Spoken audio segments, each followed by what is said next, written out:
இவ்வாறு அல்லாஹ்வை நிராகரித்து அல்லாஹுடைய தூதருக்கு மாறு செய்தவர்கள் பூமி தங்களை ஜீரணித்துவிட வேண்டுமே என்று அந்நாளில் விரும்புவார்கள். இவர்கள் அல்லாஹ்விடத்தில் ஒரு விஷயத்தையும் மறைத்துவிட முடியாது.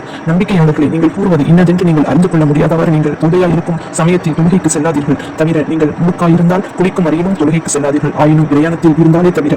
ஆகவே நீங்கள் நோயாளியாகவோ பிரயாணத்திலோ மலஜல உபாதைகள் கழித்தோ பெண்ணை தீண்டி சேர்ந்து இருந்தோ பிறகு சுத்தம் செய்து கொள்ள நீங்கள் தண்ணீரையும் பெற்றுக்கொள்ளாத சமயத்தில் தொழுகையில் நேரம் வந்துவிடுமேயானால் அதற்காக நீங்கள் தொழுகையை பிற்படுத்த வேண்டியதில்லை. சுத்தமான மண்ணை தொட்டு உங்கள் முகங்களையும் உங்கள் கைகளையும் துடைத்து தயவு செய்து கொள்ளுங்கள். பிறகு தொழுங்கள். நிச்சயமாக அல்லாஹ் பிழை பொறுப்பவனாக, குற்றங்களை மன்னிப்பவனாக இருக்கிறான்.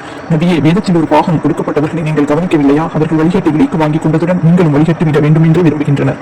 உங்கள் இந்த எதிரிகளை அல்லாஹ் மிக அறிவான். உங்களை காப்பதற்கு அல்லாஹ் போதுமானவன். உங்களுக்கு உதவி செய்யவும் அல்லாஹ் போதுமானவன்.